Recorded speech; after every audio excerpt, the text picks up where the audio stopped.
Welcome, my dearly beloved brothers and sisters, sons and daughters. How are you all today? स्वागत है मेरे प्रिय भाइयों बहनों बेटे बेटियां, आप सब कैसे हैं? I'm sure you are very ready as we begin the study on the order of the Melchizedek. मैं निश्चय जानता हूं आप सब तैयार हैं आज की इस अध्ययन को शुरुआत करने के लिए मिल्कीसिदक की रीति पर की। In last week's study, we asked a question. पिछले हफ्ते की हमारे अध्ययन में हमने एक सवाल किया, Who is Melchizedek? मिल्कीसिदक कौन है? And in order to know who he is, we should know who he is not. मिल्कीसिदक कौन है करके जानने के लिए हमें पहले जानना जरूरी है कि वो कौन नहीं है। According to Jewish tradition, they say Melchizedek is Shem, who was one of the sons of Noah.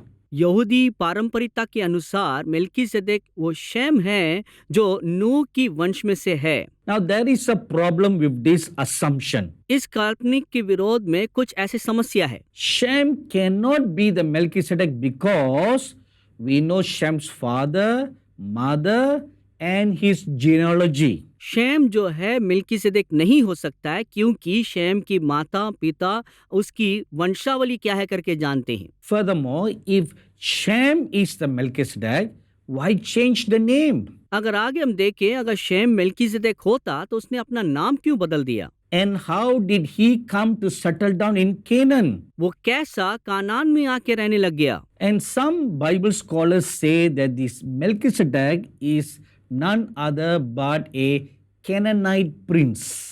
कुछ वचन के शास्त्री लोग ऐसे मानते हैं ये कुछ और नहीं, कोई और नहीं है, ये कानान के एक राजकुमार है। And you all know very well that people of Canaan in the early days worship a lot of gods. हम और आप जानते हैं शुरुआती दिनों में कानानी लोग बहुत सारे देवताओं की पूजा किया करते थे, मानते थे। Among the many gods that the Canaanite people worshipped, बहुत से देवताओं को जो मानते थे कानानी लोग, उनमें से their chief god is Baal and Ashtaroth. उनमें प्रमुख जो देवता है बाल और अश्तरोत है। And there's also another one called Molech and Chemos. उनमें दूसरा केमोस और मोलेक करके हैं। And there's another one called Milcom. They all are mentioned in the Holy Bible. और एक और नाम है मिल्कॉम। इन सब के बारे में पवित्र शास्त्र में जिक्र किया गया है। So these Bible scholars say that among in this background, Melchizedek came out who truly worship the true living God. वचन के शास्त्रियों के अनुसार इन लोगों के बीचों में से मिल्कीसिदक भी एक आया है जिसने सच्ची यहोवा की आराधना किया है, सेवा किया है। So they say this Melchizedek came out from Canaan land and dwelled in Salem, and he practiced pure and true religion there. और वो कहने लगे कि कानान से वो आया, शेलेम में रहने लग गया और वहां पर वो सही तरीके से वो अपनी धार्मिकता के कार्य पूरा किया है। Now there is a problem with this assumption too. इस कल्पना में भी कुछ समस्या है। If this assumption is correct, then why is Melchizedek only mentioned in 3 scriptures in Genesis? अगर ये मिल्कीसिदक उस रीति से आया होता तो उत्पत्ति के पुस्तक में सिर्फ 3 भागों में क्यों उसका नाम जिक्र किया गया है? If that assumption is correct, अगर ये कल्पना सही होता, why Abraham needed to build altars and call upon God when he could have just gone to Salem to offer sacrifices? Abraham का ये जरूरत क्यों पड़ा कि वो वेदियों को बनाकर यहोवा का नाम लेने पाए? वो हो सकता था आसानी से सेलेम में जाकर सारे बलिदान इनके हाथ में चढ़ा देते। So Melchizedek is not Shem, who is one of Noah's sons. Melchizedek Shem नहीं है जो नूह की वंशों में से, नूह की संतानों में से एक है। He is also not one of the Canaanite prince as the some Bible scholars think. जैसे कि कुछ बाइबल के शास्त्री सोचते हैं कि वो कानानी राजकुमारों में से एक है, वो भी नहीं है। So who is he? तो वो कौन है? In Hebrews chapter 7 verse 2, we read that he is the king of righteousness and peace. इब्रानियों की पत्री 7 अध्याय के 2 पद में पढ़ते हैं कि वो धार्मिकता का और शांति का राजा है। So this is the first detail we have about him. और यही पहला विवरण उसके विषय पर हमारे लिए है। Then we have another very strange detail about him, which is his background. और उसके दूसरा बहुत ही एक अजीब विवरण है जो उसकी पृष्ठभूमि के बारे में बताता है। I want you to turn your Bible to Hebrews chapter 7 verse 3 now. मैं चाहता हूं कि आप अपने बाइबलों को इब्रानियों की पत्री 7 अध्याय के 3 पद खोल लें। And the scripture says like this. वचन इस प्रकार कहता है, Without father, without mother, without genealogy, having neither beginning of days nor end of life, but made like the Son of God, remains a priest continually. जिसका ना पिता ना माता ना वंशावली है, जिसके दिनों का ना आदि है और ना जीवन का अंत है, परंतु परमेश्वर के पुत्र के स्वरूप ठहरकर वो सदा के लिए याजक बना रहता है। Now look at the scripture very carefully again. इस वचन को फिर से ध्यान से देखिए। The Melchizedek has no father. मिल्कीसेदेक का कोई पिता नहीं था, He has no mother. कोई माँ नहीं थे। Without a father and mother, no child can be born. बिना माता पिता का कोई भी बच्चा जन्म नहीं ले सकता है। Even if you say, yeah, why not? They are test tube babies. आप कह सकते क्यों नहीं, वो टेस्ट ट्यूब के बच्चे हो सकते हैं। Even in test tube babies, they need the egg from the mother and the seed from the father. Test tube के बच्चों के लिए भी वो माँ के वो अंडा का और पिता के बीज की जरूरत है। You know, some fairy tales say like this. कुछ काल्पनिक कथा में इस प्रकार कहा जाता है, How babies are born. बच्चा कैसे जन्म लेते हैं। A stork carries a baby and drops into each home. एक सारस बच्चों को उठा के ले आता है, हर घर में छोड़ देता है। That's just fairy tale. ये सिर्फ एक काल्पनिक कथा है। So, Melchizedek doesn't have a father and mother. मिल्कीसेदेक की ना कोई माता है पिता है, He doesn't have any ancestors. उसका कोई वंशावली नहीं है। I'm sure you all have ancestors. मैं निश्चय जानता हूँ आप सबके लिए एक वंशावली है। My ancestor, I can go as far as my grandfather, both on my father's side and mother's side. मेरी वंशावली सिर्फ उतना दूर तक मैं जा सकता हूँ, मेरे पिता के पिता तक और मेरे माँ के पिता तक। I don't know anybody beyond that. उनके आगे किसी को मैं नहीं जानता हूँ। But there are some people who can trace them all the way for many, many generations. मगर कुछ लोग ऐसे हैं कि दूर के वंश तक वो अपनी जांच कर लेते हैं। I know of one very dear man of God called Neville Johnson. मैं एक प्रिय प्रभु के दास के बारे में जानता हूँ जिनके नाम नवल जॉनसन है।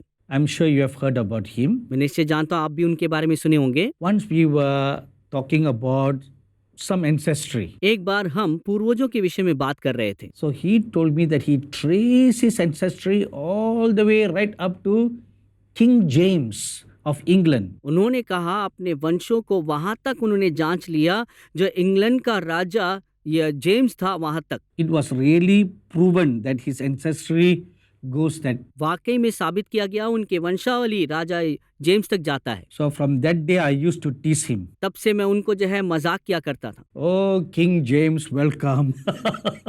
राजा जेम्स आपका स्वागत है। And look at this Melchizedek, he has no beginning or days. इस मिल्कीसेदेक के बारे में देखिए कि ना उसकी शुरुआत के बारे में है ना अंत के बारे में है। We all have a birthday. हम सब के लिए जन्मदिन है। If you go to any graveyard, आप किसी भी कब्रिस्तान में जाएंगे, those people who are lying in peace in the graveyard, जिन्हें शांति मिल चुकी है कब्रों में देखते हैं। some other families have done nice decorative tombstones for them. उन कुछ लोगों ने परिवारों ने एक अच्छी कब्र उनके लिए बनाई है। And you'll read their names. उनके नामों का आप वहाँ पढ़ सकते हैं। A birth date and a death date. उनकी जन्म तिथि और उनकी मरने की तिथि। Sometimes just the birth year and a death year. कुछ समय उनके जन्म के साल और मृत्यु के साल लिखा रहता है। But this Melchizedek doesn't have a beginning or end of days. इस मिल्कीसेदेक का ना शुरुआत का दिन है ना अंत के दिन के बारे में बताया गया है। It's getting little mind-boggling, isn't it? आपके दिमाग में चीजें उबल रहा है ना? No father, no mother, no ancestors. ना कोई पिता ना माता ना कोई वंशावली, No birth date, no death date. ना जन्मदिन ना उसकी मृत्यु का दिन। From the first man Adam all the way up to this time, there hasn't been anyone who fits like that. आदम से लेकर अब तक के जीवनों में किसी का जीवन इसमें शामिल नहीं किया जा सकता है। So, what is this showing us about Melchizedek? तो ये हमें क्या दर्शाता है कि मिल्कीसिदक कौन है? He has always been existing. और वो पहले से ही उपस्थित है, हर वक्त उपस्थित है। Oh, if that is correct, अगर ये सच है, according to Genesis chapter 21 verse 33, उत्पत्ति की पुस्तक उसके 21 अध्याय के 33वें पद के अनुसार, the name for God, the eternal God in the Hebrew is called El Olam. परमेश्वर का एक नाम दिया गया है जो अनंत परमेश्वर है, जो इब्रानियों में एल ओलाम कहते हैं। And El Olam means the always existing God. L Olam का मतलब है कि हर वक्त उपस्थित परमेश्वर। This is the very name that God revealed to the prophet Moses in Exodus chapter 3 verse 14, saying, I am that I am. इसी नाम से परमेश्वर अपने परिचय दिलाई भविष्यवक्ता मूसा के लिए निर्गमन की पुस्तक 3 अध्याय के 14 पद में, मैं जो हूँ सो हूँ। So this really means that Melchizedek is like God. और ये वाकई में बताया जाता है कि मिल्कीसिदक परमेश्वर के समान है। Is he really God? क्या ये वाकई में परमेश्वर है? Let's look at another clue mentioned in Hebrews chapter 7 verse 3. हम एक और इशारा हम देखेंगे जो इब्रानियों की पत्री 7 अध्याय के 3 पद में दिया गया है। It says that he is made like the Son of God. वो लिखा गया है परमेश्वर के पुत्र के स्वरूप में ठहरा है। Made like in the Hebrew language means to assimilate closely. उसके समान या स्वरूप के मतलब उसके करीबी समानता में। It means a comparison. इसके मतलब एक तुलना किया गया। It means a copy, इसके मतलब एक नकल की गई। which means to take on the image of something and to look exactly like that image. इसके मतलब है कि किसी और चीज के समान के स्वरूप ले लेना और उसी के समान दिखाई देना। So made like the Son of God therefore means परमेश्वर के पुत्र के स्वरूप ठहरा गया, उसके मतलब that Melchizedek is an exact copy of the image and likeness of the Son of God, the Lord Jesus Christ. तो मिल्कीसिदक ठीक उसी के समान है, उसकी नकल है जो परमेश्वर का पुत्र प्रभु यीशु मसीह है। If Melchizedek is the Lord Jesus Christ, अगर मिल्कीसिदक प्रभु यीशु मसीह हो, then the scripture would not say made like. तो वचन इस प्रकार नहीं कहेगा कि उसके स्वरूप। So it's not the same. तो इसके मतलब वो वैसा नहीं है। You know why I emphasize this? जानते हैं क्यों इसकी महत्व मैं बता रहा हूँ? Because some Bible scholars say that it is the Lord Jesus Christ who appeared in the Old Testament like Melchizedek. क्योंकि कुछ शास्त्री ये कहते हैं कि मिल्कीसिदक यीशु मसीह जो अपने आप को पुराने नियम में दिखाए हैं उसके समान है। Is that true or not? क्या ये सत्य है या नहीं है? As we go on further, you'll understand the complete truth. जब हम आगे बढ़ेंगे संपूर्ण सत्य को आप जानने पाएंगे। But let's dwell further and deeper into the word like. आप जो है और गहराई से और उसमें और सोचने लग जाएं उसके स्वरूप में। Although it is one simple word, we must understand it completely so that we don't misunderstand the scriptures. जबकि ये बहुत ही साधारण सी एक सरल वचन है जिसे हमें जो है संपूर्ण वचन को समझ पाएंगे, सोचने पाएंगे। In 1 Peter chapter 5 verse 8 it says the devil roams around like a roaring lion. पहला पत्रस 5 अध्याय के 8वें पद में वहां पर लिखा गया है, शैतान एक गरजने वाली सींग के समान धाड़ता फिरता रहता है। Is he really a lion? क्या वो वाकई में सींग है? Because the scripture says he roams around like a lion. वो घूमता फिरता आता है सींग के समान करके वचन में लिखा है। To answer this question, I must tell you one experience I had in the year 1979. इस सवाल का उत्तर देने के लिए मैं आपको बताना जरूरी होगा कि एक अनुभव जो मुझे मिला था 1979 में। I was a new believer then. उस वक्त मैं एक नए विश्वासी था। So one day I had a dream. एक दिन मुझे एक सपना मिला। In the dream I was chased by a big lion. उस सपने में एक बड़े सींग के द्वारा मैं पीछा किया गया। I don't know about you. आपके बारे में नहीं जानता हूँ मैं। but I was not like Samson to fight the lion. मैं सिमसोन के समान नहीं था कि उस सिंह के साथ लड़ने पाऊं। And I appeared like a small, maybe 7 or 8 year old boy. और मैं वहां पर 7-8 साल एक बालक के समान दिखाई दे रहा था। And I ran as fast as I could. जितना तेज हो सके उतने तेज मैं भागने लगा And the lion chased me. और वो सिंह मुझे भगा रहा था। Probably it must be fasting for 40 days and 40 nights. हो सकता है वो 40 दिन रात वो उपवास में रहा होगा। So when it saw me, it must been thanking God for answering its prayer. इसलिए जब मुझे देखते वो प्रभु का धन्यवाद देता होगा कि प्रभु ने उसकी प्रार्थना सुन लिया। As I kept on running, जैसे मैं भाग ही रहा था, I saw the Lord Jesus Christ standing at one end. मैं देख पा रहा था दूसरी तरफ में प्रभु यीशु मसीह खड़े थे। So I went and hid behind him.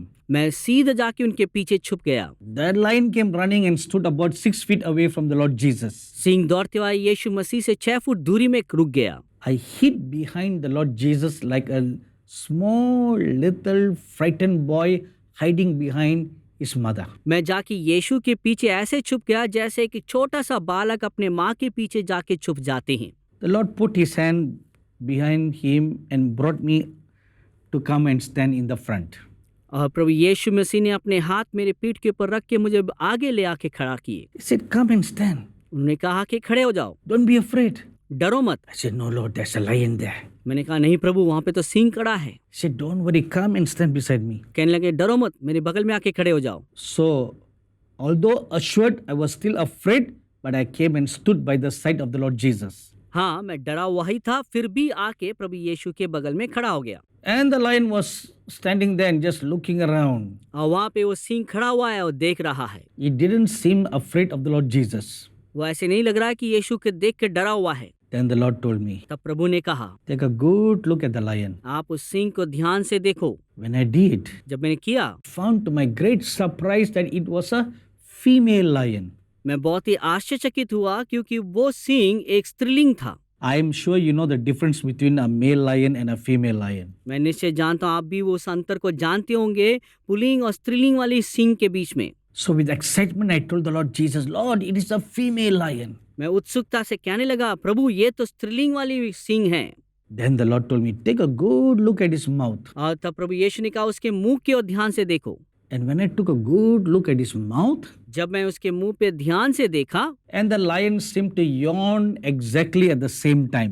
उसी समय पे सिंह भी उबासी ले रहा था। And I saw his mouth and was surprised that the lion had no teeth. अब मैं देख के आश्चर्यचकित हुआ क्योंकि उस सिंह का कोई दांत नहीं था। So now I jumped with excitement and told the Lord Jesus, "Lord, this is a toothless lion." मैं उत्सुकता से मैं कूदते हुए कहने लगा, प्रभु ये सिंह तो बिना दांत का है। And the Lord Jesus very boldly told me, तब प्रभु यीशु मसीह ने बड़े साहस से मुझसे कहने लगे, "When I died on the cross, I broke every one of the devil's teeth."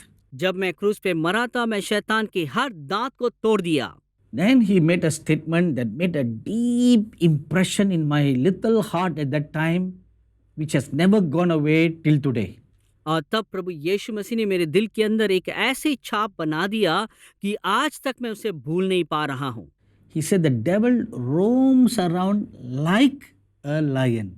कि शैतान सिंह के समान तुम्हारे चारों तरफ घूम के फिरते आता है। He roars like a lion, वो सिंह के समान धाड़ता है, but he is not the lion.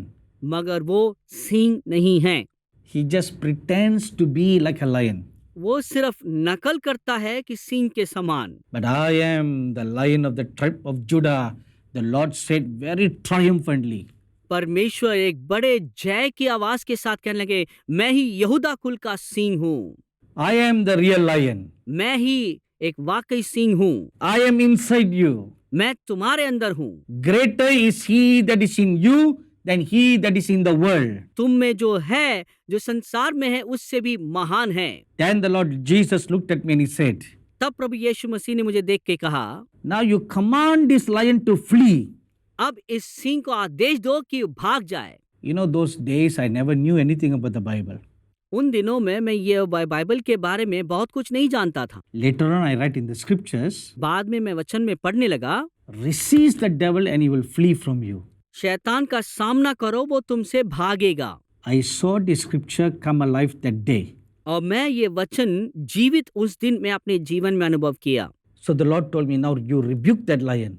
तब प्रभु ने कहा, इस सिंह को तुम डांट। So when I did in the name of the Lord Jesus, तब मैंने यीशु मसीह के नाम में जब किया था, this lion transformed like a cat and ran away. और ये सिंह एक बिल्ली समान परिवर्तित होकर वहां से भाग गया। So the devil just pretends to be like a lion. तो शैतान सिंह के समान एक नकल करता है, He is not the real. मगर वो वास्तविक नहीं है। In the same manner, ठीक इसी रीति से the Melchizedek is made like the Son of God. मिल्कीसेदेक परमेश्वर के पुत्र के समान स्वरूप में बनाया गया। In the sense that the Lord Jesus doesn't have an earthly father. जिस तरीके से ऐसे लगता है कि यीशु मसीह के लिए पृथ्वी का कोई पिता नहीं है। In the sense that God doesn't have a beginning and an end.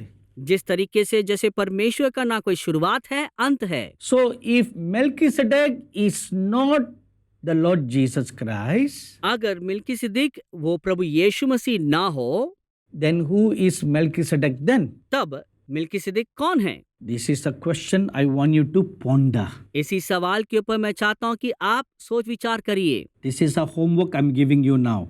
यही घर का काम मैं आपको दे रहा हूँ।